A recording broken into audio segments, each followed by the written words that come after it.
No. Ya está. Entonces, la neumonía, la bronconeumonía.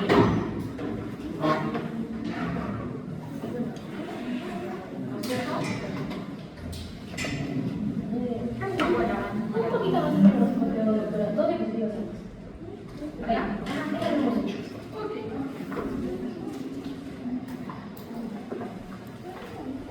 ¿Cuántas ya puedes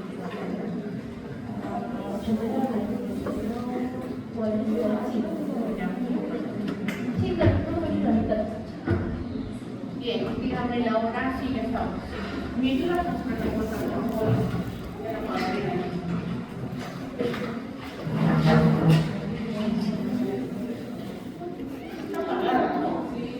Ay, ¿por qué no haces por la Gracias. Sí.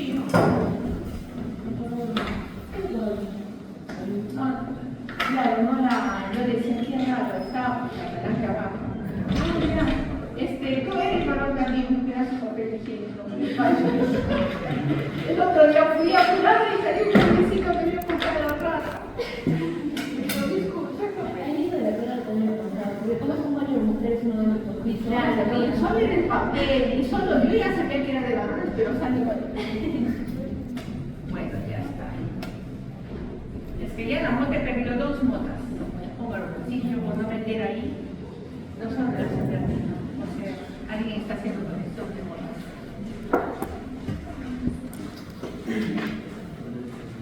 Bueno, ya se detiene. La siguiente semana son de base, ¿no? No, bien. Entonces, recomendaciones para los exámenes de fase. Las indicaciones de los de semiología o de creatina. Escoge con algo que sea el examen del sábado escogido a una buena con plazo. ¿Qué les pasa? No sé qué les pasa. No sé qué tienen en su cabecita, ¿verdad? No lo sé. Desayunar, yo no soy su docente. Felizmente tiene otro docente, no sé si hará algo o no, pero yo le pongo docente. Tiene que tener mucho cuidado. Nuevamente, todos ya los docentes están reuniéndose, se están formalizando las evaluaciones, el control y todo eso. Se arriesgue criaturas, pero no vale la pena. Bien, entonces vamos a ver ¿qué era es una bronconeumonía, es un tipo de neumonía, ¿no es cierto? ¿Y por qué se caracteriza? Porque el compromiso es multifocal. ¿No? Puede estar en un lóbulo todo esto, pero es multifocal, no es difuso en comparación a una neumonía global. Eso es lo que estamos tratando ahorita. Entonces, yo siento mucho reflejo de la luz, de verdad, y alguien que pueda hacer esa cortina que hay atrás, que decía, por favor, la cortina que aquí está entrando.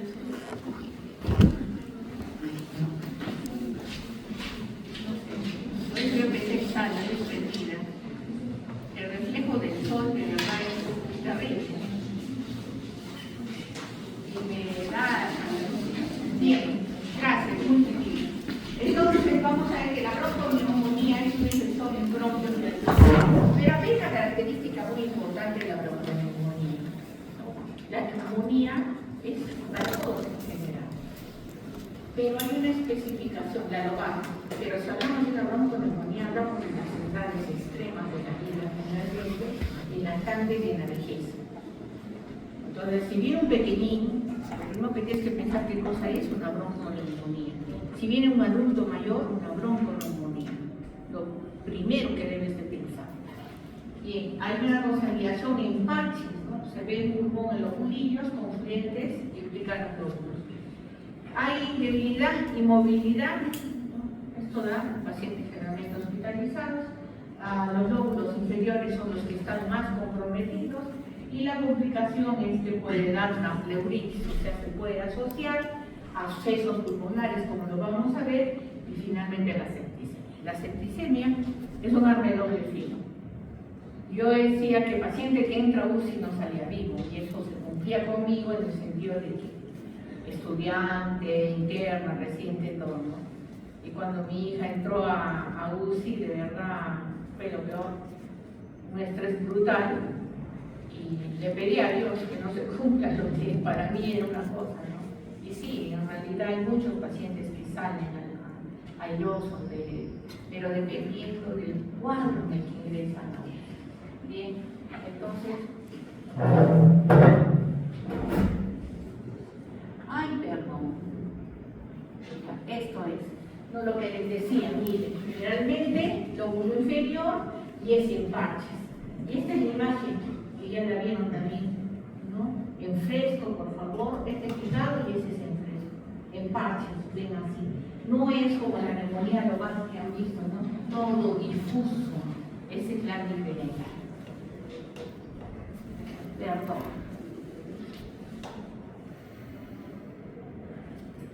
Voy a contestar por acá. ¿Aló?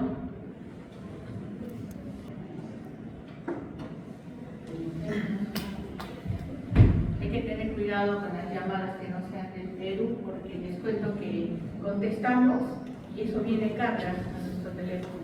Solo ellos ganan dinero solo porque todas las llamadas, así sea segundos, listo.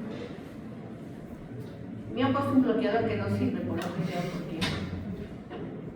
Bien, entonces esto es, miren, lo que es bronconeumonía, y no se olviden neumonía lobar, ¿no? Difuso. Acuérdense cómo está pintado, ¿no? Esto es muy importante. La mayoría de casos clínicos que les viene mucho les va a venir de esto. Les va a venir de los tipos, ¿no? Les va a venir de los... ¿Quiénes son los más frecuentes? Los organismos, los microorganismos más frecuentes. Esas son preguntas clásicas de los casos clínicos de neumonía. Siempre les hago algún hincapié de lo que me acuerdo de los casos anteriores. Al hablar de neumonía neumonial, estamos hablando de una neumonía intrahospitalaria. Entonces, ustedes cuando están pasando visita o siempre protestan, siempre pónganse mascarillas, hasta el cansancio les voy a decir. Tú no sabes si ese paciente solo puede tener una neumonía o puede tener una tuberculosis. Puede tener alguna patología infectocontagiosa que tan solo, a lo mejor con el estornudo, o si es una TB, las gotitas de azúcar te pueden brincar y te pueden contaminar. O sea, son varias cosas que ustedes tienen que tener cuidado en los hospitales. Veo a muchísimos que no tienen ningún cuidado. ¿Saben por qué? Nos veo comiendo. Algunos están con su reciocita, o están comiendo el sanguchito, y yo digo, Dios mío, de verdad, que no les pase nada, ¿no? Porque es terrible ahí dentro del hospital. Las bacterias gram negativas son las causantes de este tipo de neumonía.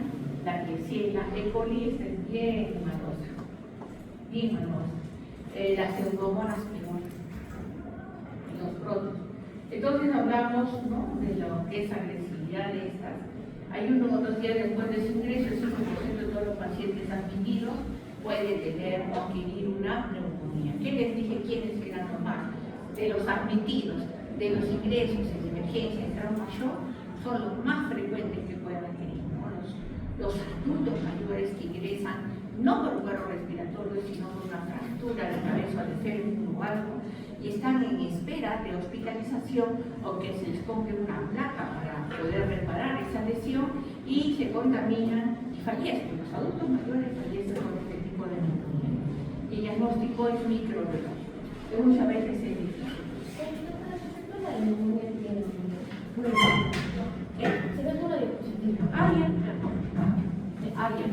Y la aspirina comunidad es lo mismo, la otra es propia del hospital, ¿no?, dentro del hospital, y la aspirina comunidad, que son virales, infecciosas bacterianas sobreagregadas. Es en nuestro medio, ¿no? Es en la época del frío, del friaje que ahorita se nos viene, ¿no?, y que estamos más expuestos a ello. Y estamos en la COVID o el medio de transporte que tenemos y siempre protegiéndonos. Parece que el COVID no nos ha enseñado mucho. Yo por respeto, cuando estoy así resfriada y me siento mal, me pongo mascarilla. Después no me pongo. Porque sé que estoy estornudando y tengo miedo de contaminar a los demás. Miedo ya no es respeto. Pero hoy en día estás caminando y estás caminándote en tu casa. Entonces hay que tener mucho cuidado. La bacteria es gran positiva, es el 30% el estreptococo neumonía, la adquirida en comunidad. Y hemos visto ahorita la intrahospitalaria, que no es esta, ¿no? La más frecuente, ¿cuál era? El coli, Ebola, Klebsiella, ¿se dan cuenta? Entonces, dense cuenta, ¿no? Lo más frecuente que puede haber. Neumonías virales del 10 al 20% de casos. Neumonías virales. En una neumonía viral o todo tratamiento viral se debe recibir antibióticos. Hay que recibir sintomáticos y si hay algún proceso sobreagregado del paciente que tenga una patología de fondo y algo que se le sobreagregue, sí se le debería dar. Entonces va a depender del cuadro clínico del paciente, de la edad, de las circunstancias y muchas cosas. Pero la neumonía, ya estamos hablando que hay que tener cuidado. Sintomáticos, primero, ver la complejidad del caso clínico, retenerlo o mandarlo a casa. Infecciones bacterianas sobreagregadas, hay que tener cuidado acá. Es el virus de la influenza en la época de invierno, están las vacunas, creo que por todos lados te las están ofreciendo y se deben de colocar. Los adultos mayores son los que más van a formar su cola y para los pequeños, pero todos no deberían recibir esa vacuna. La legionela, 5% en edad madura, la neumonía atípica, les decía que la clasificación de lo que es típico o atípico es en función a la presentación morfológica. Lo típico era la lobar, ¿no es cierto?, y la bronconeumonía. Pero cuando no hay esos patrones morfológicos típicos, le mencionamos que es atípica. Mira, ¿qué es? Un hongo de micoplasma, un hongo, personas entre 20 a 60 años, clamidia, neonatos, adultos por acción laboral y el Mycobacterium tuberculosis. Vamos a entrar a lo que es un absceso pulmonar. Les he dicho a un comienzo, siempre les digo y les voy a preguntar después. ¿Por qué se caracteriza un absceso? ¿Quién me dice?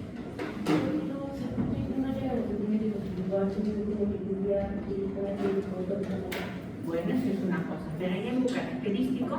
Eso tú ya estás dando el manejo una vez que ya le has hecho el diagnóstico. Pero hay algo clínico que les he dicho que les debe hacer sospechar de un absceso. La fiebre está aquí. La fiebre está aquí. La fiebre así. Va a entrar dentro del paciente, va a entrar el paciente, ¿no? Y se tiene fiebre, y le va subiendo durante el día, y luego baja. Y vas a ver historia clínica o la descripción de las licenciadas, de las enfermeras, y ves que ellos hacen su gráfico en la hoja de evolución, ¿no es cierto? Y hacen así. Ponen así la temperatura y esa es la fiebre en esta clásico de un acceso. Bien, entonces como dijo su compañera, el manejo no es muy sencillo. El drenaje es lo más fácil que se puede ver, pero drena si queda una cavidad. Y hoy en día ya se tiende a esclerosar esa cavidad, se colocan sustancias, ¿no?, que van a hacer que esa cavidad se esclerose, se cierre, se junte, se fibrose. Porque cuando queda abierta, después de un tiempo el paciente vuelve a regresar con la misma clínica porque esa cavidad se llenó nuevamente o tuvo ese organismo nuevamente la oportunidad de drenar y formar el acceso. Entonces hay que tener cuidado en el manejo. El acceso se refiere a una zona localizada de necrosis circulativa dentro del parénquima pulmonar. Hasta acá sabemos lo que decimos y se entiende. Que da lugar a la formación de una más cavidades grandes. Entonces, el germen causal puede introducirse en el pulmón por cualquiera de los mecanismos siguientes. O aspiración de material infeccioso, aspiración del contenido gástrico. ¿Listo? Como complicación de las neumonías bacterianas necrosantes, obstrucción bronquial, embolia séptica, todos los términos ya los saben, y diseminación hematógena de las bacterias en las infecciones biógenas y diseminadas.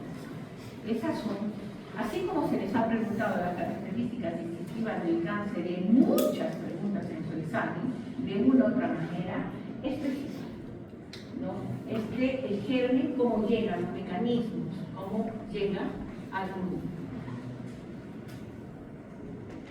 Bien.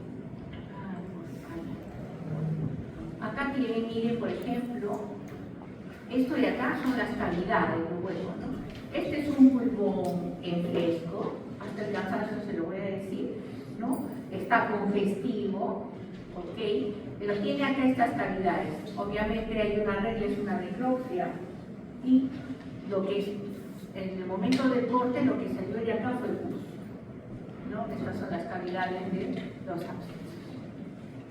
Y este es el contenido microscópico, que ha dicho, no, material necrótico, purulento, entonces cualquier cantidad de células necróticas con abundantes que neutrófilos. Eso también ya lo sabemos. Vamos a entrar a la tuberculosis, chicos.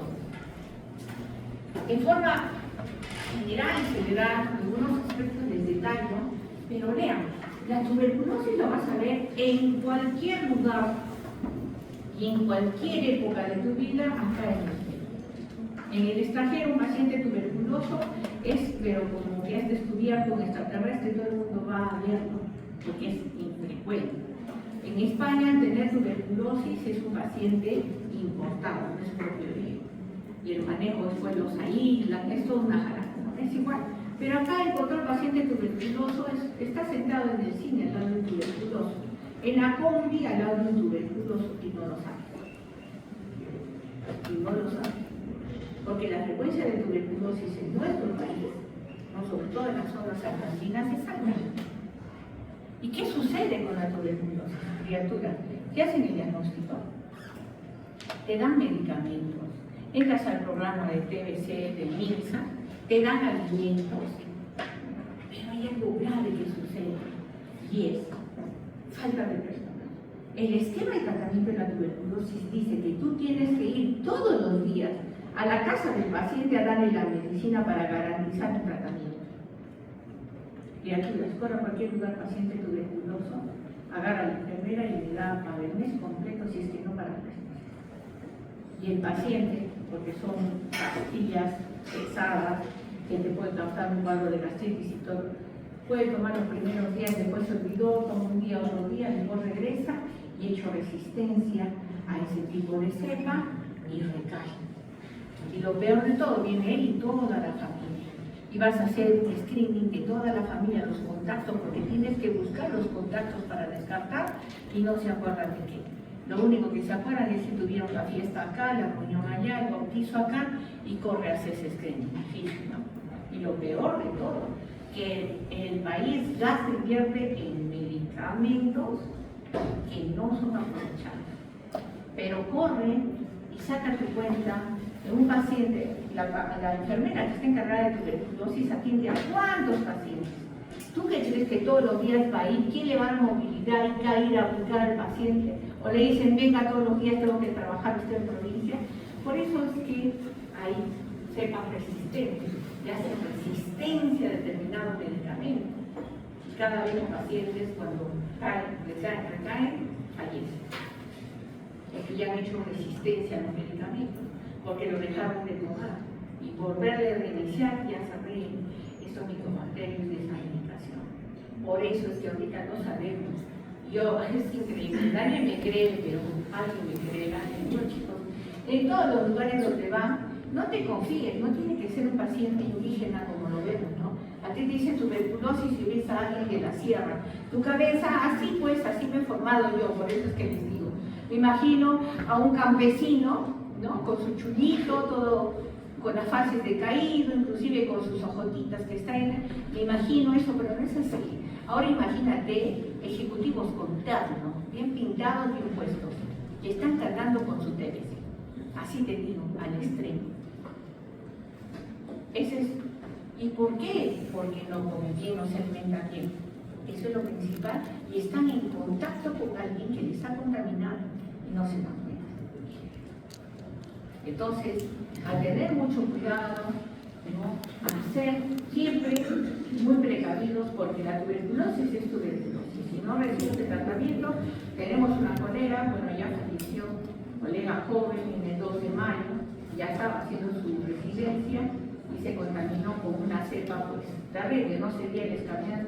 Y finalmente en silla de ruedas, la entrevistaron y todo, y ella el mensaje que nos dio, porque ya sabía que iba a morir, porque no había ya nada más que hacer, era que nos cuidemos, porque nadie nos iba a cuidar. Les costó mucho decir, porque nosotros, si no nos cuidamos, nadie nos va a cuidar. Somos fácilmente reemplazables. Yo me muero, mañana viene otro y les va a contar la historia de su vida y va a reemplazar y fácil, porque la vida conmigo. Así es que hay que tener mucho cuidado. La tuberculosis la van a ver en cualquier establecimiento de salud, más en periferia, es cierto. Pero nosotros encontramos un paciente acá, manda de PK y decimos, ¿qué está diciendo? ¿Cómo va a ser positivo? Repítale, 2, 3 veces sí. ¿Y quién? Un colega de nuestro hospital. Así de simple. Entonces, no se olviden. Es una enfermedad granulomatosa. Ya hemos dicho que esto caracteriza a la inflamación crónica granulomatosa, ¿no es cierto? Transmisible, producida por el Mycobacterium tuberculosis. Habitualmente afecta a los pulmones, pero puede afectar a otros órganos, ¿no es cierto? ¿Como cuál? La enfermedad de Pott, TB ósea, ¿qué más? TB meningia, ¿qué más? faringia. TB faringia, TB enteroperitoneal, TB en la glándula mamaria, TB testicular, o sea, ahí estamos. ¿Les queda claro? No se olviden de eso. Entonces, y lo característico de los granulomas tuberculosis que hemos visto que es la necrosis gaseosa. La exposición inicial al Mycobacterium provoca el desarrollo de una respuesta inmunitaria. O sea, primero hay una presentación y el organismo ya te reconoce ahí, ¿no? Ustedes ya han visto en inmunología los tipos de reacción. Entonces, acuérdense, tipo 1, tipo 2, todo eso, entonces aporta resistencia pero también hipersensibilidad, que va a determinar por el resultado positivo de la prueba cutánea y la tuberculina. Me van a ir a leer cómo se hace la prueba cutánea y la tuberculina. Cómo se hace y para qué se hace, cómo se hace, para qué se hace y en quiénes se debe hacer. ¿Listo? Cuando vayas a cualquier centro hospitalario, periférico, todo eso te va a servir. Cualquiera lo puede hacer. Pero tienes que tener los criterios. Cuando te sale la pápula, pues la debes de marcar, la debes medir a un inicio, después ir midiendo si crees, o sea, es algo, digamos, muy sencillo que cualquiera lo puede hacer y te sirve muchísimo la prueba de la tuberculina. La característica histopatológica de la reacción cerebral frente a la tuberculosis en los pacientes inmunocompetentes es la aparición de glándulas que producen necrosis gaseosa central. Hemos visto en prácticas y ahorita van a tener una primera evaluación que de un ganglio infiltrado por un granuloma tuberculoso. Entonces, ¿cuáles son las características? Necrosis gaseosa, formación de granulomas, células gigantes tipo lambda, ¿qué más? Células epitelioides. Chicos, no se olviden de eso. Para toda su vida es información. La han visto en microscopía y así tendrán que responder en su examen práctico, no se olviden.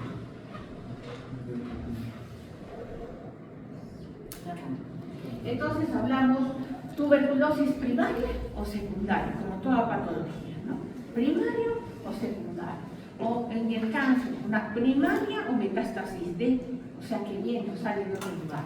Al hablar de una tuberculosis secundaria, hablamos de una reactivación de la patología que aparece en personas expuestas cuando las defensas inmunitarias están comprometidas. Chicos, si ustedes hacen un estudio, a mí me gustaría que lo hiciésemos, ¿no? Todos los pacientes que están, o se les ha hecho diagnóstico de tuberculosis, ha habido una etapa de bache que han estado inmunodeprimidos. Y la primera causa de ellos es la mala alimentación, la nutrición. Entonces, ahorita alguien me decía, doctora, pero ese eterno bien plantado, ¿cómo va a estar desnutrido? Chicos, muchos de ustedes, ¿no? Yo por ejemplo ahora, ya no, he venido comiendo mi huevo. Así es, en mi taza de cuatro. Cuando no puedo, algo como en el camino. ¿Por qué? Porque es el primer alimento esencial para nosotros. Y si no estamos bien alimentados y dejamos pasar y es un solo alimento o solo es una comida chatarra, tu sistema inmunológico no está bien fuerte como para resistir la contaminación por este micobacterio. ¿No? Entonces hemos visto, y he visto a un joven tuberculoso, cuando yo la veía que entrar, yo decía, ¿y este cómo va a tener tuberculosis? Bien agarradito, bien todo, ¿no? Obesito él. Pero obesito, ¿por qué? Porque tiene pura grasa, es un malnutrido, es un estado malo de nutrición. Entonces, aparecen personas expuestas cuando las expuestas están comprometidas y se suele manifestar como lesiones cavitarias en los vértices pulmonares. Ya hemos visto, ¿no?, la avidez de este micobacterio por el oxígeno, por esa ubicación de lesiones cavitarias.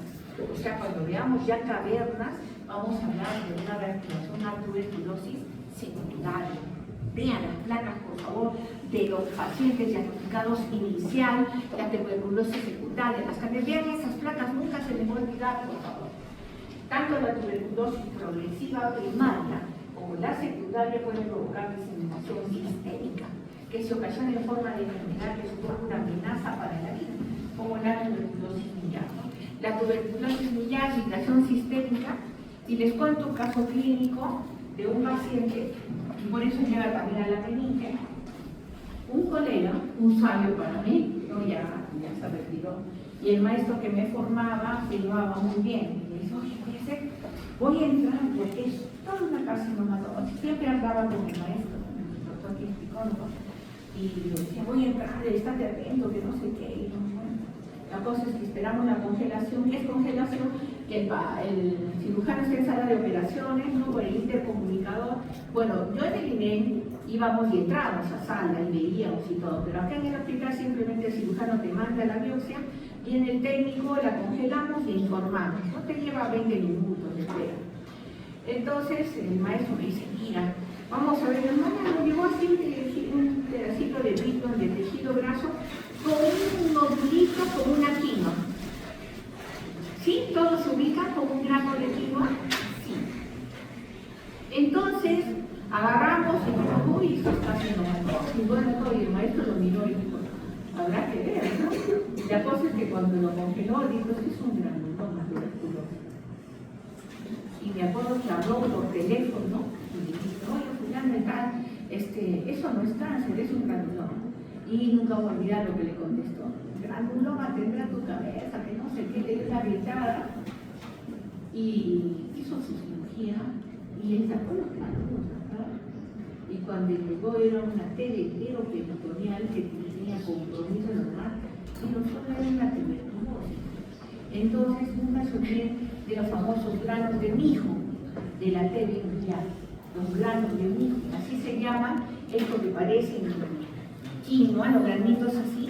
Y miren, con esa cirugía, a pesar que se le dijo que era un granuloma, el cirujano desconoció lo que le dijo el patólogo y lo mandó como carcinomatosis. Problema legal, obviamente, se jaló encima. Porque una tuberculosis la manejas médicamente, no quirúrgicamente. Salvo pues que sea una cavidad, qué sé yo, algo que haga, no. Pero no, a tener mucho cuidado. Entonces, por eso nunca voy a olvidar los famosos granos de mijo, con la T biliar. Y el paciente con VIH es un manejo especial. Paciente con VIH, saben que es inmunodeprimido. Llevan su tratamiento viral y toda la cuestión, tienen calidad de vida y todo, pero en uno de esos bajones están expuestos. Hemos visto pacientes con VIH que han muerto con un resfrío y una complicación inmóvil, mucho cuidado. Pues tienen que cuidarse. Y ese tipo de patologías, imagínate el VIH inmunodeprimido y que todavía tengan que recibir un tratamiento prolongado por la tele, ya fue. Entonces, el VIH positivo es un factor de riesgo bien conocido para el desarrollo o recrudecimiento de una tuberculosis activa. Acá tienen, esto de acá es un pulmón fresco y lo que vemos acá es la necrosis gaseosa, que parece casi un hiele de calcio, como leche cortada, de hiele, ¿no? Está acá en estos nódulos, ¿ya? Y acá también, ¿no? Y estos son ganglios comprometidos. Este es acá, Este es fresco, por favor, no se olviden. Esta es cadena ganglionar y aquí está, ¿no? Este es el famoso complejo de Bow, así se le dice, lo que ves acá. Perdón, acá tienen, miren, la tuberculosis pulmonar secundaria que hemos hablado. La parte superior de ambos pulmones, fíjate, los vértices, no tiene múltiples zonas que dicen blanquecinas, así múltiples áreas de blanquecimiento. Mira, todo interesante. Esta es una necropsia, por favor, siempre acuérdate. Y acá tienen una telería, ¿no?, de un vaso. Entonces, esos granos de mijo que son, esto que tú ves es la quinoa, así. Esa quinoa, ese grano de quinoa, cuando lo vemos histológicamente, es un granulomita, que es ese. Eso que ves acá es nuestra traducción, son granulomas tuberculosos. Entonces, mira acá cuántos granulomitas tiene acá, en el vaso, mira en el pulmón. Entonces, eso es un granuloma tuberculoso. Pregunta siempre clásica de los componentes del granuloma tuberculoso: quién es, cómo es, la necrosis. ¿Qué les dije dónde encontrábamos el bacilo de Koch? Dentro de la necrosis gaseosa. Solo con H no, había que hacer la coloración de Sil, Nielsen, porque los pintaban en un rojo grosella, y lo podíamos ver en la necrosis gaseosa. Y si no lo encontramos, ¿cómo lo podíamos catalogar al granuloma? Es granuloma tuberculoide, que se parece, pero que no tiene el beta. Entonces hay que tener mucho cuidado. Pero están todos los componentes acá. Entonces miren, el tuberculoma subpleural, la necrosis gaseosa, así es, ¿no? Miren, increíble. Entonces les cuento otra historia clínica, estando en el Cerú. Estando en el Cerú he aprendido muchas cosas, pero me acordé del maestro.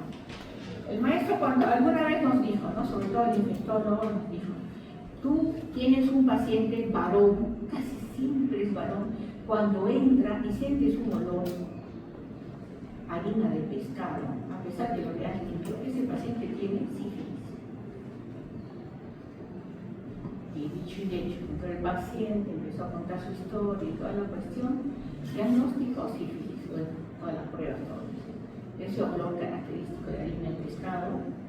Otra cosa, también me enseñó: paciente que tiene aumento de volumen de ganglios unilateral o bilateral, hay que hacer un buen diagnóstico diferencial con un linfoma versus tuberculosis. Y es cierto, el paciente entró con su familia, soltaba un olor, pero por falta de higiene era para mí, ¿no? Pero tenía acá la chelina envuelta, no se le veía acá, se le veía así como una bomba. Y entonces, cuando empezó a contar su historia, dijo, no, que venía, ¿por qué? Porque acá le había crecido como una bola, te describo lo que era, y que me crecía, y de pronto nomás me lo fui a rascar, uy, salió una, así como leche cortada. Este describe bien el paciente. Ah, sí, sí. Entonces me lo limpié, le eché tallero, allá, te cuenta la historia, pero acá hay otro. Entonces, y cuando va a quitársela, ¿qué tal? Tú ves, eso se llama estrófula. Y cuando vas a ver eso, es lo primero que tienes que hacer, colocarte mascarilla, ¿no? Porque ahí era la necrosis, eran los ganglios que estaban creciendo por la TV, porque ya tenía TV ganglionar, que crecía un tope, reventaba y le salía esa secreción purulenta de la necrosis. A eso se denomina estrófula. Tu diagnóstico ya está hecho. ¿Y por qué diagnóstico diferencial? Si él no se hubiera tenido la secreción de estrófula ni nada, eso, aumento de volumen de los ganglios, es lógico que pienses como diagnóstico diferencial, ¿qué cosa? Linfoma. No se olvide. Estás estudiando un caso y ve otros diagnósticos diferenciales, son muy importantes. ¿Ya? Entonces estas son, acá, ¿no?, la necrosis gaseosa, y cuando está líquida, porque acá es una necrosis que ya consolidada, está seca, es la famosa escrófula. Entonces miren acá la cavitación, ya estamos hablando de una TV secundaria, hemos dicho, que en la secundaria ya vemos la cavitación. ¿Y qué más tenemos acá? Mira, una bronconeumonía tuberculosa, ¿no? Mira,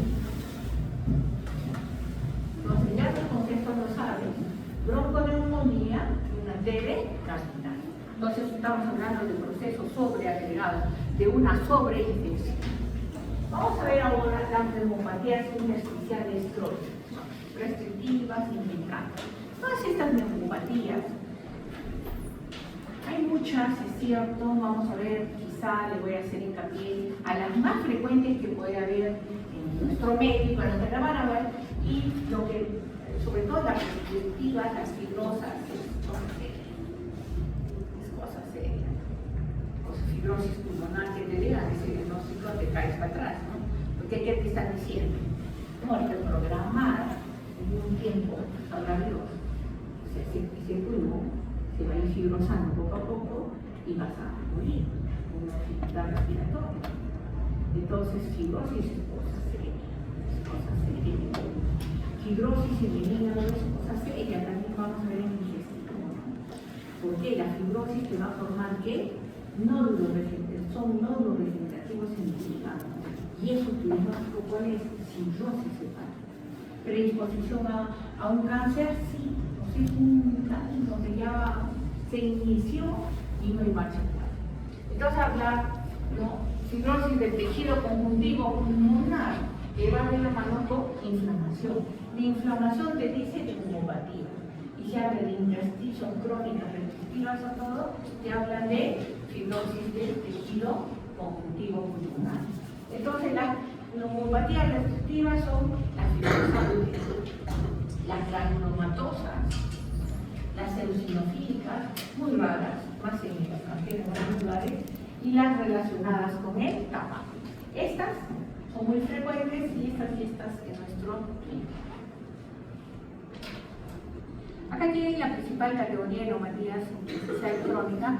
Mira, la fibrosante es por una neumonía intersticial usual, o sea, la famosa fibrosis pulmonar idiopática, es muy frecuente, intersticial inespecífica, organizativa criptógena, asociadas a enfermedades del colágeno, neumoconiosis. La neumoconiosis es más que todo por actividad, un tipo de actividad, son de los trabajadores, de las minas, de fábricas, etcétera, etcétera. Asociada a tratamientos, mira, fármacos y radioterapia, ¿no? Granulomatosas, ya les dije, la sarcoidosis. La sarcoidosis en relación a la tuberculosis no tiene necrosis gaseosa, pero tiene proceso inflamatorio granulomatoso, pero se dice que no cae en picante, la única que es casi picante es la tuberculosis. Neumonías por hipersensibilidad, eosinofilia, el síndrome de Lofer. ¿Están haciendo parásito? ¿Han hecho parásito? Al siguiente semestre. Ahí van a ver lo mejor. El que les va a dar este síndrome es un parásito. Alergia relacionada con fármacos, neumonía eosinofílica. Relacionada con el tabaco, neumonía intersticial escamativa y bronquiolitis, litis, ¿no? Litis ahí destrucción. Entonces vamos a ver las enfermedades fibrosantes, la pulmonar idiopática. Esto también ya lo vamos a ver en práctica, después al iniciar la segunda, vamos a ver, mira, este es un espacio de parénquima pulmonar, entre comillas, ¿no? Bueno, si alguien me detecta alguna patología, levante la mano y le voy a poner su intervención. Miren la imagen acá. Ya hemos hablado de muchas patologías, y alguien me puede decir alguna patología. Ahí.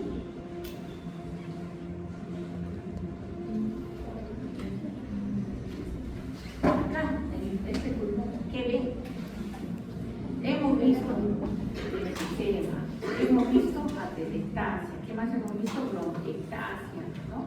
¿Y qué dijimos con el enfisema? Era a nivel alveolar, que era ruptura de sus paredes, y acá tiene un área enfisемatosa. Este es un alveolo, mira, así es un alveolo normal, pero hay ruptura, entonces estamos viendo con áreas enfisematosas. Es muy sencillo, cuando eres observador y la teoría es para ello, ¿no? Entonces, acá también hay una imagen de panal de abeja, ¿no? Es una fibrosis. ¿Por qué? Porque el pulmón, cuando está fibrosado, te da esa imagen como de panal de abeja, no sé si la tengo acá, eso también, acá está, miren, literatura.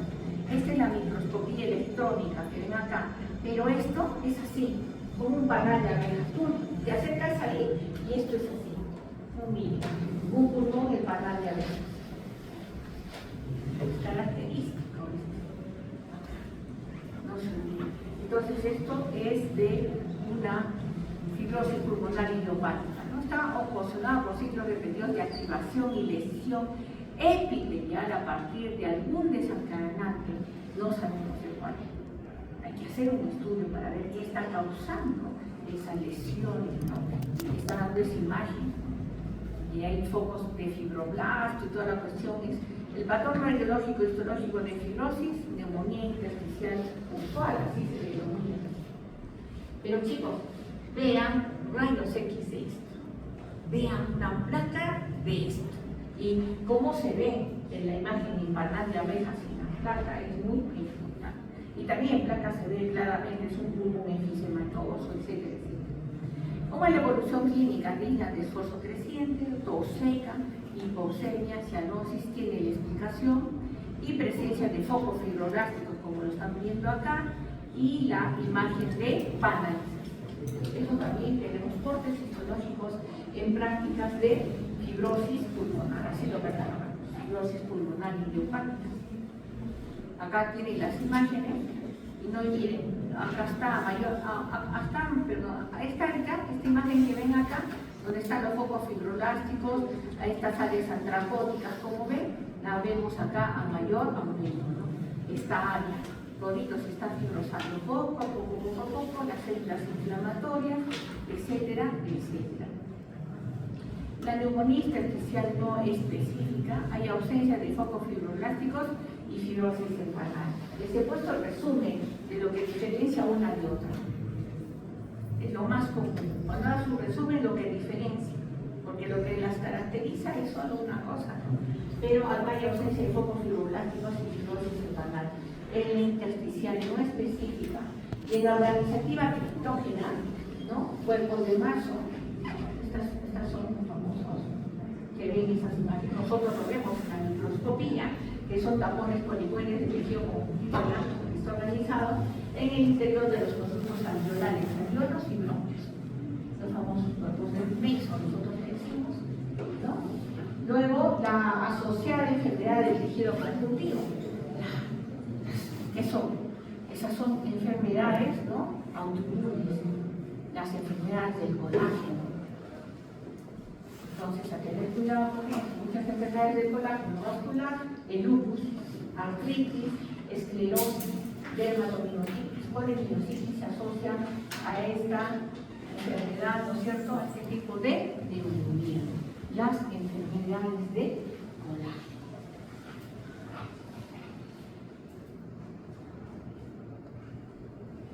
Las neumoconiosis, ya su nombre lo dice, ¿no? Algún polvo, algún contaminante. Entonces, me dicen neumoconiosis, yo pienso en un trabajador de mina, en un trabajador de algún establo, etcétera, etcétera. Lugares, ¿no?, donde se pueda permitir o pueda originar eso. Entonces, ¿qué tenemos? Miren, chicos, la neumoconiosis de trabajadores de carbón, así son las siglas. Hay antracosis, puede ser simple y complicada, ¿no? Normalmente es benigna, pero ojo, ¿de qué le va a depender de que esto sea benigno o con el tiempo te lleve a la muerte? ¿Qué me dice? También alguna vez les expliqué. Resulta que si yo trabajo en la mina y soy solo supervisora, voy pues una vez cada semana o cada 15 días o un mes. Estoy hablando de frecuencia de exposición. A la vez que voy ese día estoy apenas unas horas con ellos. A diferencia del trabajador de la misma planta, ¿no?, pero que es administrativo, a diferencia del trabajador del socavón, que está directamente con estos contaminantes, muchas veces el periodo que tienen de trabajo, creo que trabajan 12, no sé cuántas horas por día, por semana, descansan. Entonces fíjate que la frecuencia, o sea, el tiempo, ¿no?, de exposición hace que sea mayor la cantidad de la noxa que entra ahí y que con el tiempo ese trabajador de mina, muchos que trabajan en las minas, tengan mucho dinero, compensaciones económicas, porque realmente trabajar en las minas creo que es así, no lo sé, y finalmente andan con su tanque de oxígeno si Después no hay dinero en el mundo que les recupere, es algo que ocurre para un trasplante de pulmón, ¿no? Entonces, ¿qué pasa? Esas partículas de cartón ingresan. Ya te he dicho, depende del tiempo, de la cantidad, y tu pulmón, ¿qué hace? Responde con una inflamación granulomatosa, cuerpo extraño, listo. Y llega a lo que es reparación, etcétera, etcétera, y esa parte que se lesionó se va a reemplazar, ¿por qué? Por tejido fibroso. Y llevamos así de parte en parte, de parte en parte, empieza con una partecita acá, otra por acá, y mayor tiempo de trabajo y hablamos de una fibrosis pulmonar. Entonces va a depender, ¿no es cierto? Luego tenemos la silicosis. Entonces, ¿qué va a formar? Cicatrices, colágenas duras, ¿no? Susceptibilidad a sufrir tuberculosis con las cicatrices. Hemos visto pacientes con antecedentes, ¿no?, de tuberculosis que hicieron cavernas que formaron cicatrices y que para piñosos hacen un cáncer del pulmón que se origina en esa cicatriz. La silicosis por inhalación del dióxido de silicio en forma de cristales, o sea, de sílice. Luego tenemos el asbesto. No sé si les conté de este joven, ¿no? Para mí no me voy a olvidar de este joven. Aquí está el pulmón, que dice que nosotros los patólogos, encontrar una masa de este tipo, todo el mundo dice es un cáncer del pulmón, pero yo como patóloga soy prudente, porque tengo que ver historia clínica, porque puede ser un cáncer cerebral, que se llama mesotelioma maligno, que está infiltrando al pulmón. Y resulta que es un paciente joven, 35 años, expuesto al sílice o asbesto, perdón, expuesto al asbesto, también conocido como amianto, arreglando muelles, ¿no? Y presenta decaimiento, toda la clínica de esto le encuentran hacer y es una masa. Por la clínica, mi primario es esto. Pero, ¿quién te hace el diagnóstico? ¿Solo la imagen? Ya, el diagnóstico lo hace el patólogo, ya te he dicho que es el anatomopatólogo, con la biopsia de tejido te va a decir si es un adenocarcinoma del pulmón que tiende a ser perimétricos o un mesotelioma maligno que tiene infiltrando a ¿queda claro? Entonces, mira, este asbesto que puede dar, ¿no?, las placas fibrosas del árbol pleural, cáncer del pulmón, los mesoteliomas malignos. ¿Por qué te dice esto? Porque, ¿no?, y neoplasia laringia también. ¿Ok? Entonces, fíjate que asbesto, amianto, siempre estudian sinonimia, es muy importante. Los problemas, en los casos, le ponen las sinonimias sobre el comentario. Entonces, vamos a ver las neumopatías inducidas por el polvo mineral. El polvo de carbón, ¿no es cierto? Perdón. Está muy sencillo. La minería, la silicosis, ¿no?, el amianto, asbestosis, derrames pleurales, placas fibrosas, mesotelioma maligno, carcinoma de pulmón y de laringe. No se olviden eso. Acá tienen, miren, una silicosis avanzada, miren el color, corte de pulmón, que este es un pulmón fijado en formol. Antes nosotros teníamos un museo de estas piezas allá en nuestro hospital, después del terremoto se perdió todas las cosas y no se recuperaron mucho. Y miren la cicatrización, ¿no?, que produce después, ¿no?, todo lo que tienen acá. Y esta es la microscopía, miren acá, la fibrosis masiva progresiva de un minero de carbón. Y si le pones mayor aumento, esto que ves oscuro son las partículas de carbón. Acá tienen la asbestosis, y es lo que te decía, mira, pleura visceral, o sea que está envolviendo al pulmón, mira, muy engrosada. Y en la placa te puede dar una imagen de engrosamiento que tú puedas pensar una paquifleuritis, es decir, que hay un proceso inflamatorio, hay cronicidad o algo. No te quedes con ello. Con la placa de rayos X, todo esto descarta que no sea el mesotelioma maligno. Entonces, mira, la fibrosis intersticial que hay acá, y esta está agarrando y está infiltrando acá. Por eso siempre que a mí me toca una masa ahí, yo tengo que discernir si es propia, de acuerdo a la clínica, de pulmón o de pleura. Y miren, así se ven las fibras de asbesto en un tejido pulmonar. Miren acá, estas son las fibras de asbesto. ¿Cómo llegan? ¿Qué hace el asbesto ahí? No es normal. Tu cuerpo reacciona, granuloma, fibrosis, etcétera, etcétera. Las reacciones frente a fármacos también son muy importantes, ¿no? Acá tienen bleomicina, una neumonitis fibrosa y muchos.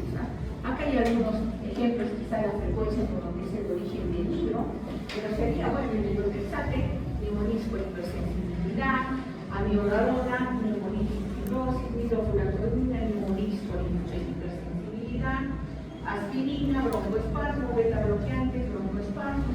Así es que a reacciones a fármacos te puede dar también neumonitis. Por radiación, si es de línea de derrame pleural, ¿no? Neumonitis aguda. Y sí, ya les he dicho, la primera radiación que hace son pacientes que están recibiendo algún tipo de radiación o radioterapia por un cáncer. Vamos a ver el otro grupo que son las. Estoy sin reloj. Ay, ¿qué pasó con el reloj? 7:50. Tenemos hasta las 8:30, ¿no es cierto? Ya. Aire, agua y baño. Vamos, si no se van a dormir. Aparte el doble. Enfermedad multisistémica etiología desconocida, la característica histopatológica es la presencia de granulomas. Ojo, por favor, me vuelvo a decir, no caseificantes. Eso es la diferencia de la tuberculosis. Solo ese término que cae. Acá no forma, no hay necrosis gaseosa. Eso es lo clásico en varios tejidos. Entre las aplicaciones comunitarias se encuentran concentraciones elevadas de linfocitos CD4 que segregan citocinas dependientes de la TH1 como el factor de interferón, los factores de interleucina 2 a nivel local. Entre las manifestaciones clínicas destacan el aumento de tamaño de ganglios linfáticos, escucha bien, afectación ocular, el síndrome de ojo seco, iritis, iridociclitis, lesiones cutáneas, eritema nodoso, nódulos cutáneos indoloros, afectación visceral, hígado, vaso, médula, se produce afectación pulmonar en el 90% de los casos, por favor, con formación de ¿qué? Granulomas y fibrosis intersticial. No se olviden del término no caseificante, por favor. Siempre caen ahí en los exámenes. Y acá tienen, ¿no? Esa es la microscopía. Ven un granuloma, ¿se acuerdan cómo hemos visto los tipos de células multinucleadas? Parecen costalitos de células, de todas las formas, menos la de nervadura.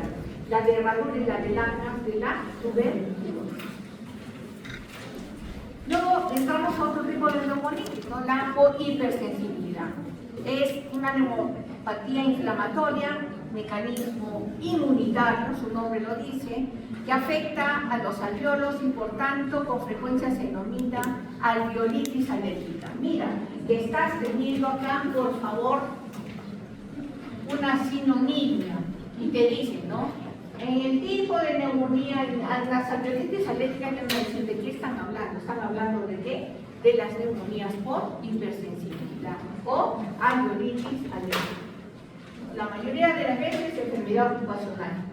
Mayor sensibilidad a antígenos inhalados como el heno, el moho, ¿no? Y al contrario que la más bronquial, en la que los bronquios son el objeto de la lesión del mecanismo inmunitario, la lesión en esta neumonitis o alveolitis alérgica se produce en los alveolos.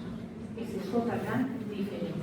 Entonces, mira acá, tendremos todos los síntomas, ¿no?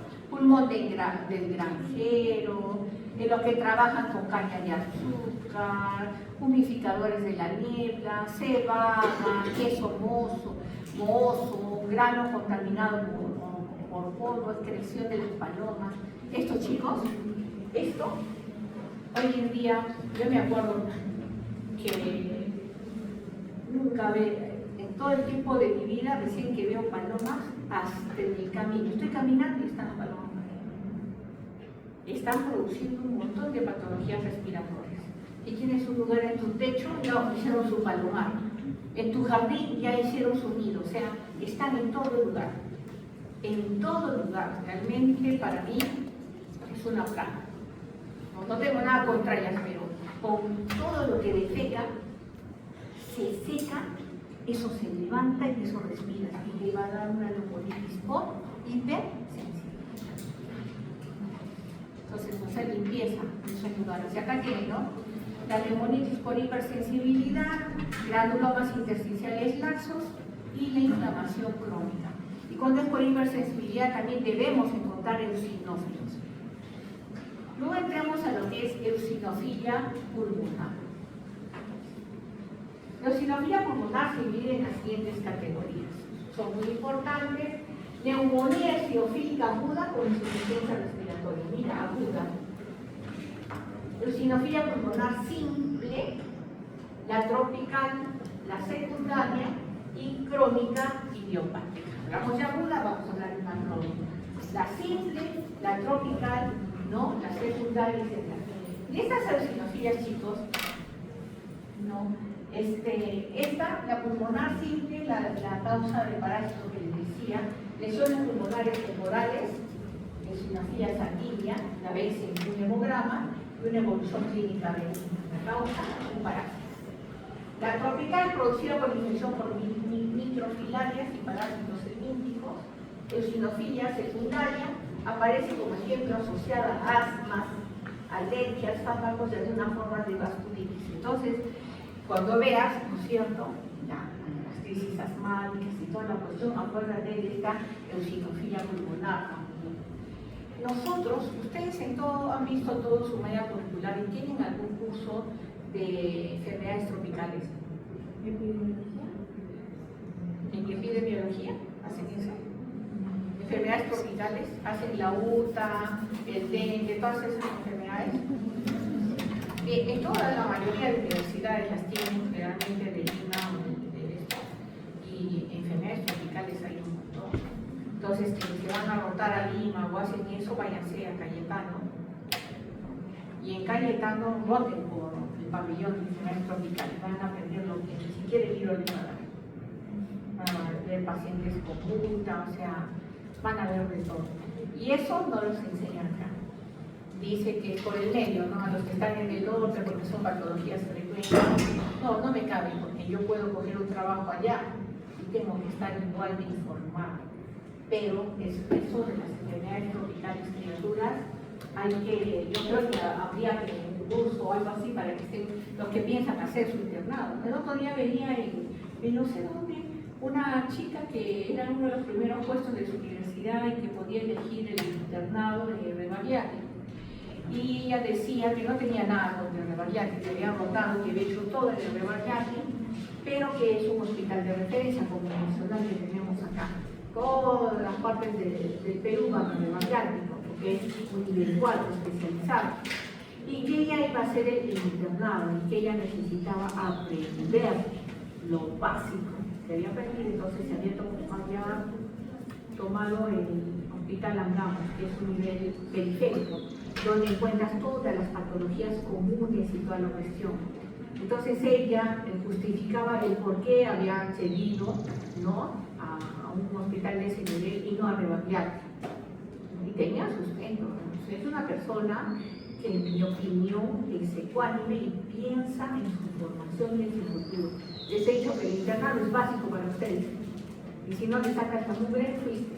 Entonces ella dijo que había rotado por Rebagliati y todo eso, y explicó el porqué, y ella necesitaba meter mano, tienes que meter mano con el paciente y todo eso. Entonces, acuérdense, tiene que estar en forma todo eso. Bien, miren, la neumonía por eosinofilia, la clínica es muy importante. Es inicio rápido, con fiebre, disney, hipoxia, infiltrados pulmonares difusos en la radiografía del órgano. ¿Y por qué les digo esto?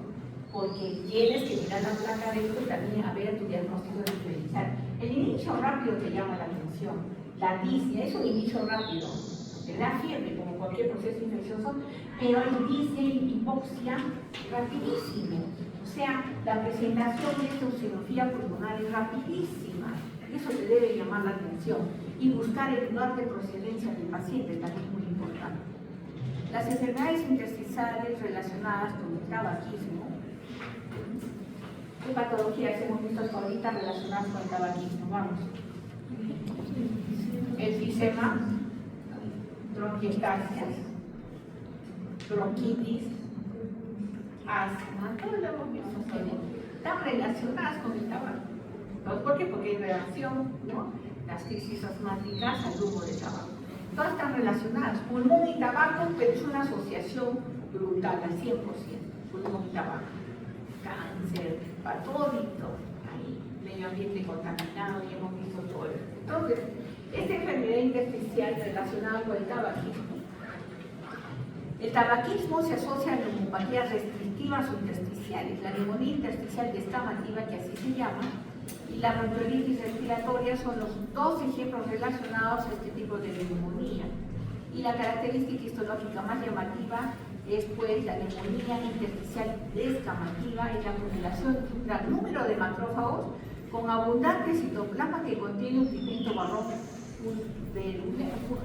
purulento, como un polvo, es el famoso macrófago del pulmón. Esta es la famosa neumonía descamativa. Le ponemos mayor aumento a este. A ver, vamos a hacer nuestro mayor aumento.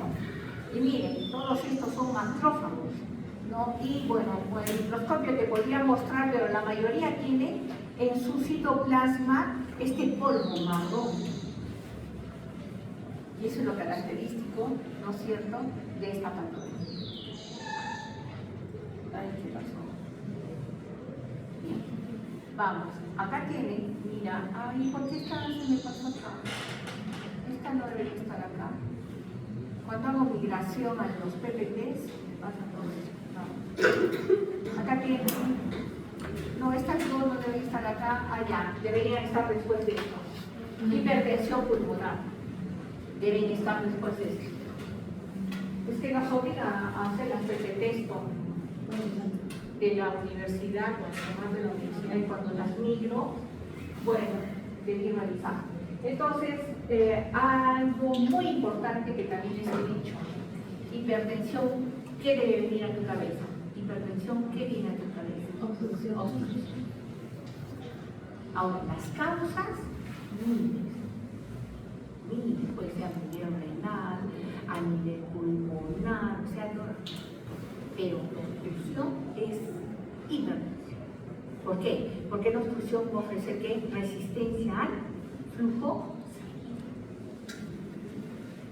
sanguíneo. Entonces, al hablar de hipertensión pulmonar, es cuando la presión pulmonar media alcanza la cuarta parte o más del nivel sistémico. Entonces, es la mayoría de las veces secundaria a una disminución del área transversal del lecho vascular pulmonar a un aumento de flujo sanguíneo vascular pulmonar. Bien, las causas de hipertensión pulmonar secundaria, porque hay hipertensión pulmonar primaria, sí, es propia del pulmón. Un pulmón que tiene fibrosis intersticial idiopática, que puede dar hipertensión posterior. Entonces, enfermedad pulmonar obstructiva crónica y neumonía intersticial, que se acompaña de destrucción del parénquima pulmonar con la consiguiente reducción de los capilares alveolares. Embolias pulmonares de repetición, que provocan una reducción del área transversal de los lechos vasculares, que a su vez produce aumento de la resistencia vascular pulmonar. Cardiopatía previa. ¿Qué cardiopatía previa me puede llevar a esto? Estenosis mitral. Estenosis, ya saben qué es estenosis y atresia, ya lo saben, que aumenta la presión auricular izquierda, lo que genera presiones, estenosis es obstrucción. Entonces genera presiones venosas pulmonares más elevadas y en último término hipertensión arterial pulmonar. Esa es hipertensión pulmonar. Entonces vamos a ver aquí, miren, este es un vaso, este es pulmón, ¿no? Miren, este es el pulmón, igual tenemos áreas enfisematosas como ya hemos visto, y miren el vaso, el calibre del vaso, cada vez, inclusive acá ya no hay luz del vaso, por eso es la obstrucción, igual acá. Entonces, y acá tenemos, mira, un ateroma en la arteria pulmonar que ha producido hipertensión inicial, hipertrofia de la capa media de las arteriolas, ¿no es cierto? Y lesión plexogénica propia de hipertensión pulmonar avanzada. Esas son las señales. Vamos a quedar acá para que tengan tiempo de salir, revisen. Y cualquier cosa va a venir.